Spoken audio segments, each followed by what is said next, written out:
그래서 엔비디아와 딥시크 사태는 아무 상관이 없어요. 결론적으로 놓고 봤을 때. 예. 그러니까 결국에 그 GPU가 필요하다는 사실은 변하지 않았고요. 네. 적은 자원으로 그만큼 효과를 발생할 수 있어서 수요가 줄어들면 다른 사람들도 그거 할 거잖아. 그러니까 총량은 오히려 증가하면 증가하지 변하지 않는다는 거죠. 네.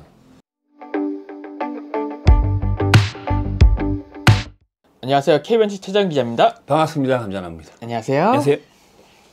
가장 핫한 AI 서비스가 뭔지 아시죠? 네, 딥시크. 우리 엔비디아가 거기 걸려 있잖아요. 한 발짝 걸치고 있잖아요. 네, 저희 입장에서는 저희가 주로 다루는 엔비디아가 여기 어쨌든 걸쳐 있는 상황이니까 그래서 엔비디아에 어떤 영향을 미칠 것인지 그리고 그것이 전체 GPU 시장 어떤 영향을 미칠지에 대해서 PC쟁이의 입장에서 한번 얘기 나눌 수 있는 시간을 한번 가져보려고 합니다. 아, 네. 발생된 문제의 본질이 뭔가요? 이 문제의 본질을 알기 위해서는 AI에 관련된 다양한 하등의 지식은 필요 없어요. 우리는 AI를 만드는 사람들도 아니고 그 하드웨어에 관심이 많은 사람들이긴 하죠.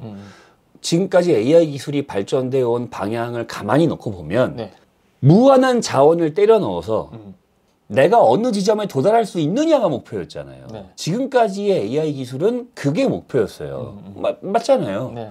작년에 오픈AI가 발표한 그 데모가 똑같은 질문을 3번, 4번씩 하니까 짜증을 내더라. 해가지고 감정까지 얘가 이제 하네. 해가지고 이거 위험한데 막 이런 얘기가 좀 나왔단 말이에요. 그러면 이제 앞으로는 뭐가 더 나오는 거야? 거기에 집중을 했잖아요. 그쵸. 그 안에 들어가는 리소스, 자원 얘기하지 않았잖아요. 맞아요. 네. 무한한 자원을 때려 넣어야 되니까 엔비디아의 고성능 CPU의 수요가 그렇게 급증했고 그래서 엔비디아 주가가 오른 거고. 그렇죠. 근데 일정한 수준에 도달하기 위해서 무한한 자원을 때려 넣는 방식이 틀릴 수도 있다. 왜냐하면 그게 맞는지 틀리는지 지금 검증이 어떤 건 되지만 어떤 건 안 되고 있고 맞아요. H800을 몇 개를 썼는지 사실은 이게 아닐 수도 있고 이런 얘기가 계속 나오고 있잖아요. 말만 발표한 거지 그냥. 네, 그러니까 확인이 안 됐죠 아직. 그 사실을 신뢰할 수가 없으니까 우리가. 네, 그러니까 그 팩트가 맞냐 틀리냐에 자꾸 집중을 하잖아요. 근데 맞냐 틀리냐에 집중을 하지 않더라도 한 가지 확인할 수 있는 건 틀릴 수도 있다. 변수가 생긴 네, 거. 이 변수가 생겼잖아요. 그게 이 문제의 핵심이거든요. 네, 단순해요. 그냥 다른 거는 부차적인 거예요. 이 본질을 어느 정도 깨차신 분들이 가장 민감해하는 게 역시 주가잖아요. 그러니까 저는 PC쟁이일 뿐이니까 제가 주가를 이야기할 필요가 없잖아요. 그쵸. 근데 이제 짧게만 요거 한마디만 하면 좋을 것 같아요. 네네. 저는 두 가지 이유라고 생각해요. 네. 하나는 그동안 엔비디아 주가가 계속 오르고 있는데 사람들 다 불안한 거예요. 왜냐하면 이게 너무 많이 오른 것 같거든. 근데 사람들이 다 뭐라고 얘기하냐면 앞으로 더 오른다는 거예요. 그러니까 갖고는 있는데 불안하잖아. 그렇죠. 근데 뭐가 뉴스가 터졌어. 엔비디아가 분리해 딱 보니까. 그러니까 오케이 이제 팔 타이밍이다 하고 던지는 거. 그거 첫 번째죠. 그렇겠죠. 이거는 그냥 주식 트레이딩의 그냥 기술적인 문제잖아요. 그쵸. 기본적인 내용이기도 하고. 두 번째 문제는 뭐냐면 조금 더 이 문제의 본질에 접근하시는 분들이 더 이상 엔비디아의 고성능 GPU가 이젠 필요하지 않다. 딥시크가 뭐 증명했다 뭐 이렇게 생각하는 건가요? 그래서 그러면은 엔비디아 주가가 떨어질 거야. 그래서 엔비디아 주가의 평가를 낮게 하시는 분들이 등장하잖아요. 엔비디아 GPU가 덜 팔릴 거다 이제 네, 생각해가지고. 뭐 쉽게 얘기하면. 네. 그러니까 결국 주식은 이게 앞으로 오를 거야라고 생각하는 사람들과 내려갈 거야라고 생각하는 사람들 중에서 누가 더 많은 사람이냐가 가격을 결정하잖아요. 그쵸. 대체 불가능한 성능을 제공하는 엔비디아의 고성능 GPU가 앞으로는 수요가 지금보다 많지는 않을 거라고 생각하는 사람들이 늘고 있다는 것은 주가가 증명한 거죠. 이미. 그쵸, 그건 확인된 거죠. 그건 확인된 거예요. 네. 소위 사람들은 엔비디아 씨는 이제 끝났다, 망했다 이렇게 좀 과격적으로 얘기하시는 분들도 있는데 이건 어떻게 보세요? 전혀 그렇지 않다. 네, 저는 그렇게 생각해요. 그러니까 딥시크가 엔비디아에 준 영향이 단 1도 없다. 그 정도로? 네, 저는. 문제의 본질은 전혀 변하지 않았다는 거. H800을 2048개만 썼다며요. 네. 말은 일단 그렇게 했잖아요. 뭐 그 검증을 하고 예, 있고 예, 그게 예. 많이 틀리니 사실은 아닐 수도 있다니 뭐 많은 얘기가 있지만 다 차치하고 네네. 믿어보자고요. 네네. H800 2048개를 써서 그걸 만들었으면 H100으로는 몇 개를 쓰면 된다는 얘기예요? 그러게요. 그러니까 이건 단순하게 이렇게 나오는 거잖아. 더 좋은 걸 쓰면. H800이 한 H100의 10분의 1밖에 성능이 안 된다고 치고 2048개를 썼으면 H100을 200개만 쓰면 된다는 얘기잖아요. 그렇죠. 그러면 블랙웰은 몇 개를 쓰면 된다는 얘기예요?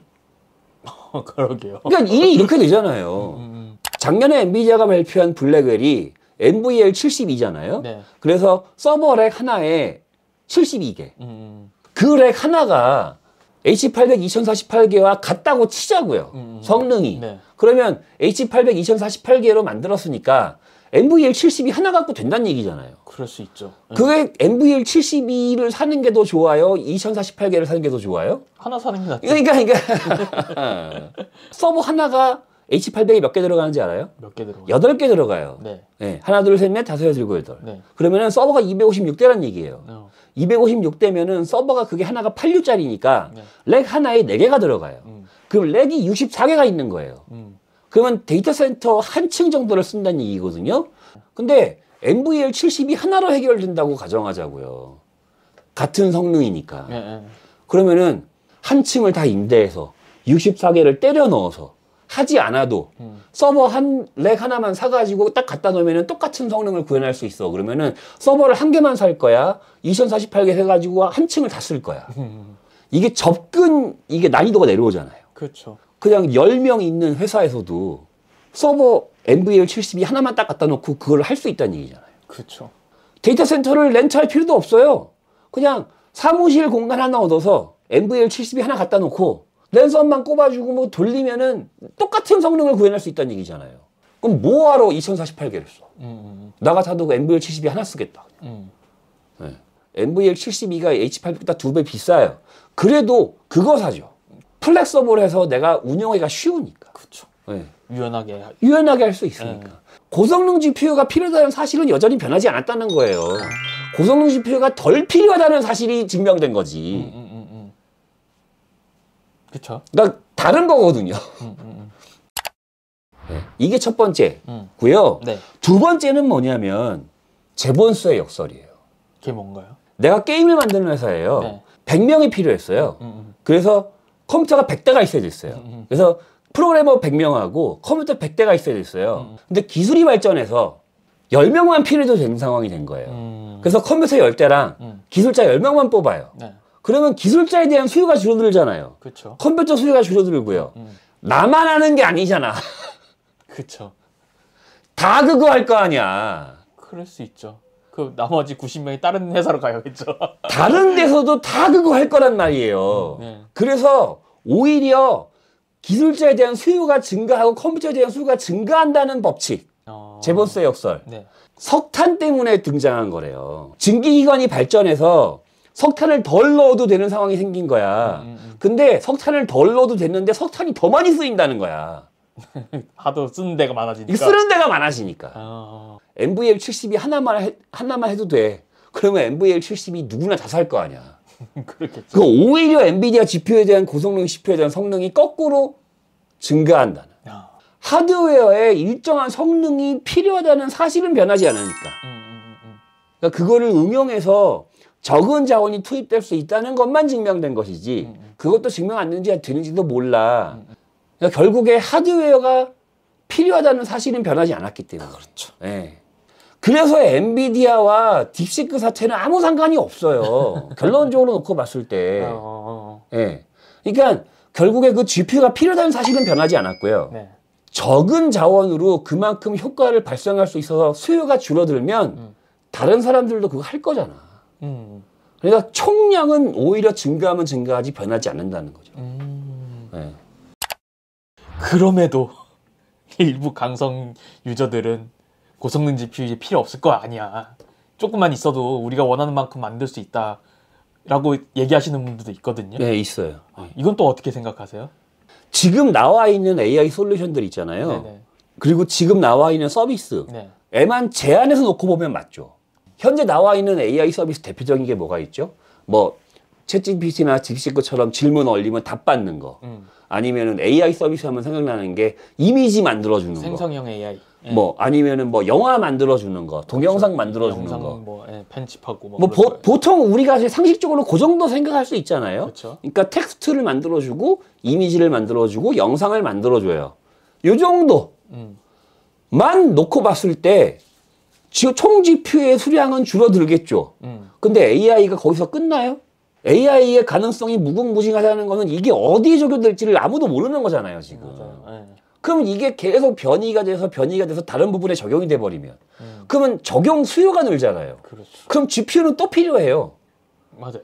네. 그러니까 결국엔 변하지 않는다는 거지. 결론적으로 AI 비즈니스가 과대평가되는 가장 큰 이유가 얘가 어디까지 적용돼서 어떤 식으로 생활을 변화시킬지를 아무도 모른다는 것에서 튀어나오는 거거든요. 그게 정해져 있으면 주가가 그렇게 올라갈 리도 없어. 그렇죠. 그걸 다 알고 있으면. 맞아요. 모르니까 올라가는 거지. 그렇잖아요. 그러니까 대표적으로 이런 얘기 많이 하잖아요. 얘가 로봇과 결합하면. 맞아요. 그래서 그 로봇의 수요가 새로운 수요를 만들어내면. 그럼 그 로봇을 컨트롤하는 AI를 운영하는 GPU 수요가 또 늘어날 거 아니에요, 그만큼. 그렇겠죠. 그럼 1인당 1로봇이 돼버리면. 그럼 70억대가 AI를 컨트롤해줘야 되고 그 GPU는. 그러니까 그것이 어디까지 영향을 미칠지, 어떤 서비스가 등장할지, 어떤 서비스가 등장해서 어떤 새로운 서비스가 내 삶에 영향을 미칠지를 아무도 모르기 때문에 그래서 거품이라고 하시는 분들도 있는 거고 그래서 그 가능성을 주목하시는 분들은 높게 평가하는 거고 실제로 그런 부분에서 이미 보이는 수요가 존재하잖아요. 네. 그러면은 GPU는 앞으로 더 필요하다는 얘기예요. 네. 줄지가 않잖아요. 그렇겠죠. 그러니까 어떻게 그 수요가 줄어요? 많이 늘지. 네. 지금 이 만들어진 수요가 적어진 것으로 인해서 앞으로 수요가 더 필요하지 않다고 단언하기가 쉽지 않다. 네. 어디까지 이게 얘가 갈지를 모르니까. 네. 딥시크 요번 충격이 온 거에서 이제 엔비디아하고 관련 있는 이슈가 더 있을까요? 더 있나요? 딱 하나 있어요. 이 문제가 엔비디아와 관련된 문제는 딱 하나 튀어나왔어요. 어떤 건가요? 그게 쿠다 우회. 쿠다를 안 썼다? 쿠다를 안 썼다. 네. 아. 그거 딱 하나 나온 거예요. 나머지는 엔비디아하고 아무 상관이 없어요. 쿠다를 우회했다는 얘기가 나왔거든요, 이슈가. 네네. 이게 탐사되어에서 보도가 얘기인가? 나왔어요. 이 AI 개발 프로그래밍에서 플랫폼으로 가둬놓는 가장 큰 이 가두리는 쿠다잖아요. 어쨌든. 그렇죠. 근데 이 쿠다를 우회해서 개발을 했대가 돼버리니까 그럼 엔비디아와 상관없이 더 효율적인 방법으로 더 효율적인 GPU를 써서 더 효율적인 방식으로 AI를 개발할 수 있는 거야? 이제는 엔비디아 시대가 끝나는 거야? 이 얘기가 그래서 나오는 거죠. 또 다른 가능성이 보인 거군요. 또 다른 가능성을 본 거죠, 사람들이. 네. 그래서 이게 굉장히 이슈였어요. 쿠다 우회. 요거 확실히 효과가 있긴 하겠네요. 근데 효과가 없죠. 없나요? 네. 왜요? 그게 키포인트죠. 또 효과가 없어요, 이게? 네, 효과가 전혀 없죠. 탈 엔비디아 안 돼요? 안 되죠. 탈 엔비디아와 쿠다 우회는 아무 상관이 없다는 거. 저처럼 40대 정도 되신 분들은 이걸 다 이해해요. 최재형 기자 정도까지도 이해할 수 있어요. 왜냐하면 우리는 이걸 배웠거든요. 기계어와 어셈블리어. 배웠죠? 네네네네. 중고등학교 기술 시간에 기계어와 어셈블리어가 뭔지까지는 배웠어요. 네, 맞아요. 네. 그런 게 있어까지는 알아요, 우리는. 근데 요즘에는 이 얘기를 안 하거든요. 결국에 이 기계어와 어셈블리어와 쿠다에 대한 이해가 필요한데 최대한 단순하게 설명을 좀 해볼게요. 모르시는 분들을 위해서. 기계한테 명령을 내릴 때는 기계어를 써요. 그렇죠. 그 기계어는 0100, 0000, 1111, 0000 이런 거예요. 그렇죠. 왜냐하면 기계가 이해할 수 있는 건 단지 0과 1뿐이니까. 네. 애니악 사진 보면 이걸 넣었다 뺐다 하잖아. 맞아요. 왜 넣었다 뺐다 해? 신호를 줬다 뺐다 하잖아요. 그쵸. 신호를 주면 뭐예요? 1. 신호를 빼면 0이죠. 그러니까 넣었다 뺐다 하면은 뭐예요? 010101. 그거예요, 그거. 그래서 그거 애니악 사진 보면 사람들이 앞에서 계속 콘센트 뺐다 하잖아. 그게 그거야. 뭐 별거 있어? 그냥 별게 없어요. 근데 문제는 0101 하니까 내가 뭔 말인지 못 알아듣는 거예요. 그래서 변환을 하나 만들죠. 그게 어셈블리어예요. 네, 맞아요. 모르시겠으면 이렇게 생각하시면 되게 편해요. 아스키 코드. A, B, C, D, E, F, G부터 해가지고 알파벳 28자가 있잖아요. 네. 그게 다 이진수가 할당돼 있죠. 네. 그게 아스키 코드예요. 네. 네. 실제로 우리는 A라고 쓰지만 기계는 01010101의 종합으로 받아들이죠. 그렇죠. 여기서 어셈블리어는 뭐냐면 그 01010101을 나는 도저히 못 알아듣겠으니까 단순하게 1대1로 치환하는 거죠. 01001은 뭐다? 이거는 뭐 add, 플러스, 마이너스 그것만 한 거예요. 그렇게 만들어 놓은 거를 우리가 어셈블리어라고 해요. 사실상 기계어와 어셈블리어는 1대1로 매칭을 해놓은 거기 때문에 성능이 거의 동일해요. 근데 문제는 이래도 복잡한 거야. 이걸 어떻게 좀 더 쉽게 할 수 있는 방법이 없냐를 고민한 거예요. 그래서 나온 게 응용 프로그래밍 언어. 뭐 C어나 뭐 그게 이런 C. 거. 네. 좀 더 인간이 이해하기 쉬운 형태로 변환해놨어. 문제는 if가 뭔지를 기계는 못 알아듣는다는 얘기예요. 그렇죠. 라이브러리가 있어. 라이브러리가 다 있어요. if문은 뭐고, 뭔 뭐고, 뭔 뭐고 해가지고 라이브러리가 다 있어. 그게 윈도우의 DLL 파일. 그게 라이브러리예요. 별거 없어요. 그것들을 다 모아놓은 DLL 라이브러리 파일이 다 있어. 그리고 그거를 컴파일을 하죠. 네. 컴파일을 하면은 얘가 기계어가 이해할 수 있는 식으로 변환하는 거예요. 맞아요.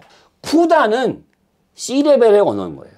응용 프로그래밍 레벨의 언어. 어셈블리에 해당하는 언어가 있을 거 아니에요. 그렇죠. 그게 PTX 프로그래밍. 이번에 딥시크가 한 게 쿠다를 안 쓰고 PTX 프로그래밍을 썼다는 얘기야. 그냥 어셈블리어로서 어셈블리어로 쓴 거야. 그거야. 별게 없어. 라이브러리로 개발한 게 아니고 어셈블리어로 만든 거예요. 근데 실제로 요즘에는 많이 이렇게 안 하시는데 80년대, 90년대에는 어셈블리어로 개발을 많이 했어요. 왜냐하면 성능이 느리니까. CPU가. 성능이 너무 느려서 라이브러리로 하나하나 다 컨트롤 하는 거예요. 이렇게 프로그래밍을 하면요. 프로그램 크기가 작아져요. 그리고 성능이 빨라요. 그래서 많이 이걸 썼어요. 근데 CPU 파워가 충분해지니까 사람들이 이걸 안 쓰는 거예요. 그렇죠. 또 더 편한 게 있는데. 복잡하니까. 그러니까 사람이 좀 쉽게. 그리고 그걸로 인한 성능 저하는 뭘로 커버한다? 하드웨어로 커버한다. 똑같잖아, 쿠다랑. 그러네요. PTX 프로그래밍으로 GPU를 하나하나 컨트롤하면 효율은 좋은데 알아야 될 게 사람이 피곤해. 네. 그러니까 그거를 쉽게 좀 할 수 없을까? 그래서 쿠다가 나온 거잖아요. 네. 그러니까 쿠다를 그냥 쓴단 말이에요. 근데 쿠다를 쓰니까 느려. 그건 뭘로 해결해요? 그건 GPU 빨로 GPU를 더 때려 박아서 해결하잖아요. 그러니까 똑같아요. 쉽게 개발할 수 있는 대신에 그냥 GPU를 더 때려 박아서 해결하는 거거든요. 근데 중국이 그걸 못 하잖아. 그쵸. 못하게 자원을 더 투과할 수가 없잖아. GPU를 더 추가할 수가 없잖아. 그러니까 서양은 자원을 더 추가하면 되지. 그래가지고 GPU를 더 사러 때려 박으면 해결되는 문제예요. 플렉스 하면 되지. 그쵸. 그러니까 그거를 뭘로 때운 거예요? 일일이 사람 인력으로 때운 거. 사람으로 때운 거예요. 그러니까 GPU를 더 때려 박을 수가 없으니까 더 머리가 좋은 애들을 더 많이 투입해서 PTX 프로그래밍으로 일일이 다 어셈블리로 만든 거예요. 근데 서양에서 아무도 그거를 안 한 이유는 뭐겠어요? 그럴 필요가 없어. 필요가 없으니까. 그냥 GPU를 사는 게 더 나니까. 그게 더 편하지. 빨리. PTX 프로그래밍을 할 수 있는 사람을 구하는 것보다 GPU를 때려박는 게 더 쉽죠. 꼽는 게 더 쉽죠. GPU를 때려박는 게 더 쉬워. 더 간편하죠. 그게 더 싸. 그래서 그렇게 한 거예요. 근데 결론적으로 효율이 올라간 건 맞아요. 그렇겠죠. 왜냐하면 실제로 응용 프로그래밍 라이브러리 컴파일 계열보다 어셈블리로 만든 게 효율이 훨씬 더 좋습니다. 그러니까 당연히 쿠다로 개발한 것보다 PTX 프로그래밍으로 일일이 다 건드린 게 메모리 활용도나 훨씬 더 유리해요. 문제는 그 PTX 프로그래밍을 지포스 말고 딴 데도 쓸 수 있냐는 거잖아. PTX 프로그래밍으로는 인텔의 아크와 AMD의 라데온은 컨트롤할 수가 없어요. X86은 누가 만들었죠? 인텔 쪽이요. 그럼 X86의 어셈블리어는 누가 만들었어요? 인텔이요. 그죠? 네. 엔비디아가 지포스를 만들었어요? 그럼 그 지포스를 PTX 프로그래밍으로 어셈블리 할 수 있는 건 누가 만들어요? 엔비디아. 엔비디아가 만들어요. 네. 그 위에 라이브러리 레벨로 응용 프로그래밍 할 수 있는 것도 누가 만들어요? 엔비디아. 엔비디아가 만들어요. 라데온을 컨트롤할 수 있는 어셈블리어가 있을 거 아니에요. 네. 그거 누가 만들어요? AMD가 AMD가 만들어요. 네. AMD가 만든 거랑 지포스가 만든 거랑 어떻게 호환이 돼? 그쵸. 안 되죠. 안 되지, 당연히. X86의 어셈블리어가 있을 거 아니에요. 그렇죠. ARM의 어셈블리어가 똑같아요. 아니 다르죠. 다르잖아요. 네. 근데 어떻게 지포스의 어셈블리어랑 라데온의 어셈블리가 같아요? 그럴 리가. 다른 아키텍처인데? 예. 다르잖아. 예. 그러니까 PTX 프로그래밍 만든 것을 라데온을 변해서 쓸 수가 없어요. 딥시크의 쿠다 우회가 주는 건 뭐냐면 네. 쿠다보다 효율적으로 지포스를 사용할 수 있는 방법이 있다는 거에 국한되는 거예요. 효율적으로 GPU를 사용할 수 있다가 아니라 네. 효율적으로 엔비디아 지포스를 사용할 수 있다. 또 지포스 범위 안에 아키텍처에 갇혀 있는 거예요. 그런 거네요. 우리가 X86에 갇혀 있는 것처럼 똑같은 거예요. 다르지 않아요. 그러니까 얘가 주는 충격이 없어요. 여기서 주는 충격은 지포스가 덜 필요하다는 거. 딥시크가 그렇게 한 것은 뭐냐면 지포스를 못 구하니까 그렇게 한 거예요. 근데 서양에서는 그냥 지포스 사서 하는 게 나은 거지. 그러니까 아무도 그걸 안 한 거야. 그렇게 그걸 왜 해? 라고 생각을 한 거지. 노가다 할 필요가 없지. 그걸 왜 해? 지포스를 더 사면 되잖아. 라고 모두가 다 그렇게 생각했는데 얘네들이 그렇게 만든 걸 보고 충격을 먹은 거예요. 근데 가만히 놓고 보니까 그거 할 필요가 없네. 이렇게 되는 거지. 왜냐하면 우리는 사면 되니까. 그러니까 여전히 엔비디아 아키텍처에 종속되는 산다는 사실은 변하지 않아요. 6.25 때 예. 장비가 부족하니까 사람으로 때려박았잖아요. 똑같은 거예요. 고지전이나 태극기 휘날림에도 그렇고 중국 침입이 주는 충격이 뭐예요? 그 떼거지로 몰려오는 사람이잖아요. 중공군 때려지르기. 떼거지로 밀려오는 사람. 거기에서 일단 압도가 되잖아요. 네. 그런 그렇죠. 거잖아요. 네. 지금 똑같은 걸 하고 있는 거예요, 걔네들이. 이번에는 그게 머릿수가 아니고 능력치로 업그레이드를 한 거죠. 근데 서양에서는 PGX 프로그래밍까지 할 수 있는 애들을 서양에서 쓰려면요, 인건비가. 왜 20억 받았다며요? 네, 뭐 그렇다고 하더라고요. 바로 그 얘기 나왔잖아요. 20억밖에 안 돼? 그러니까 이게 레벨이 다르잖아요. 상황과 필요에 따른 자원의 재분배예요. 제가 생각하기는.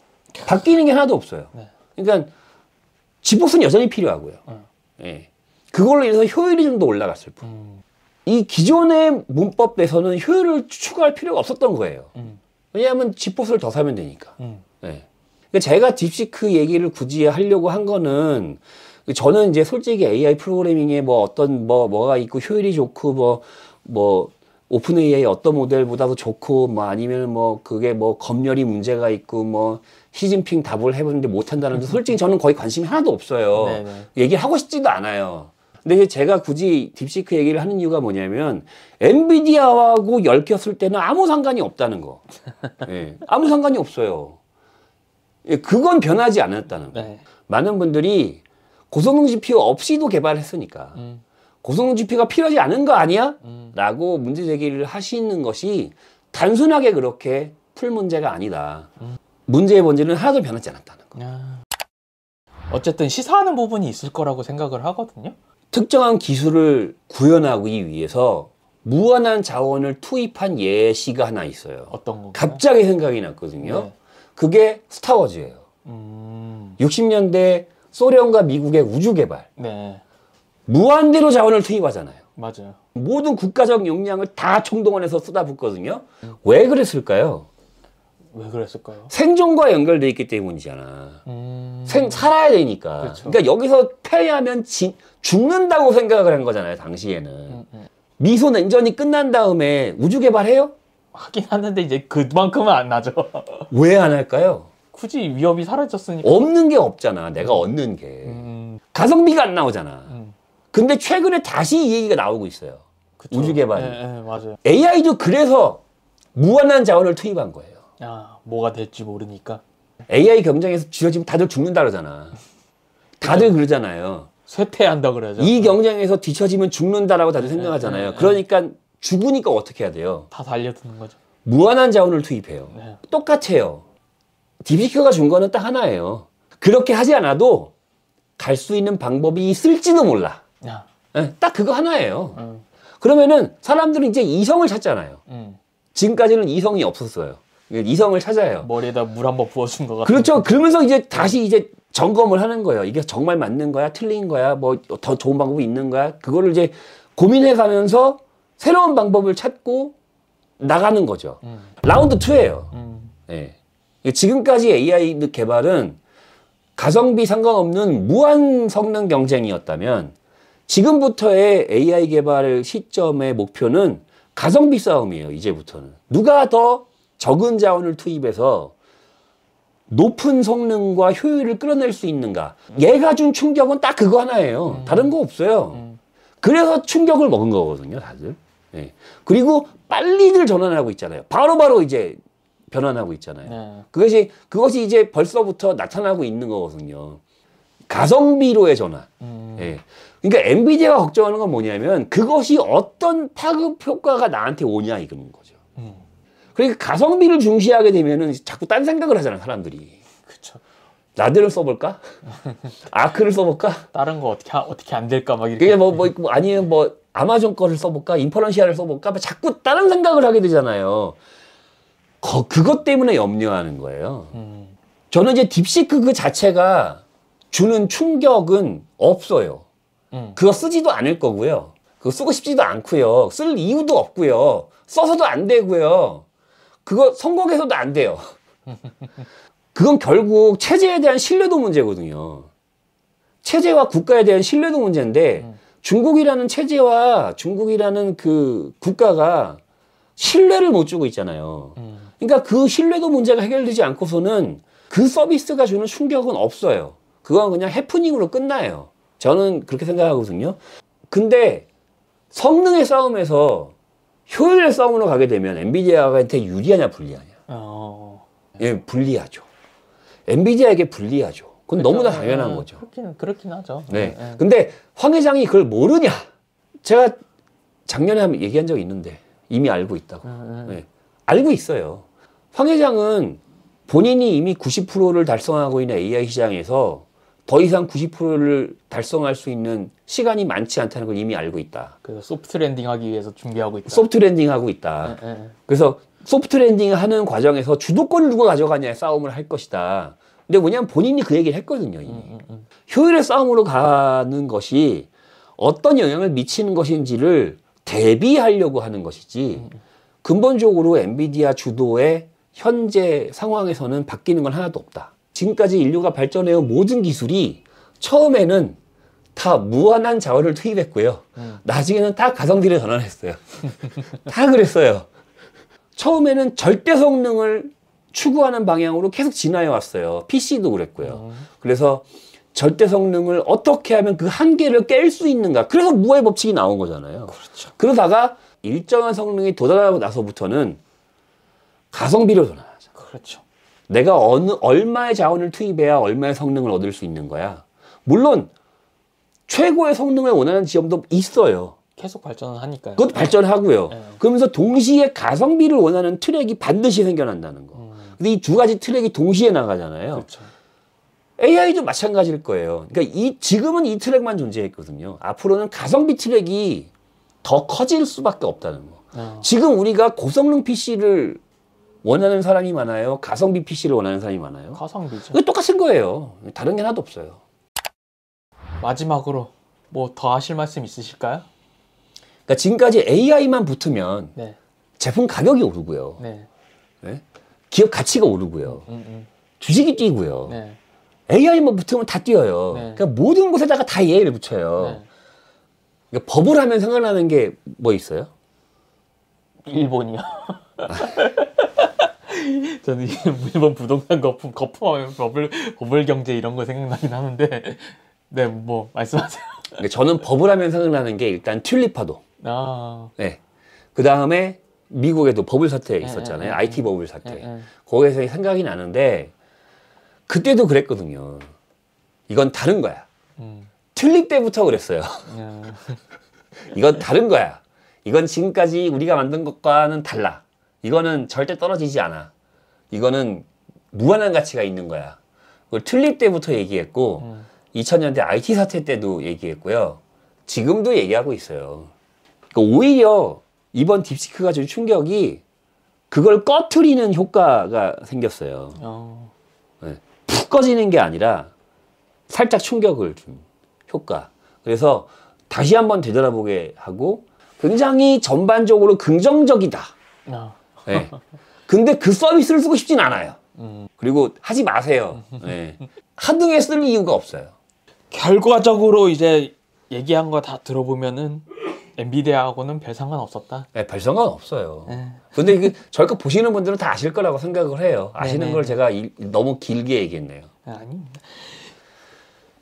잘 요약해 주셔가지고 이해하기 쉬웠을 것 같습니다.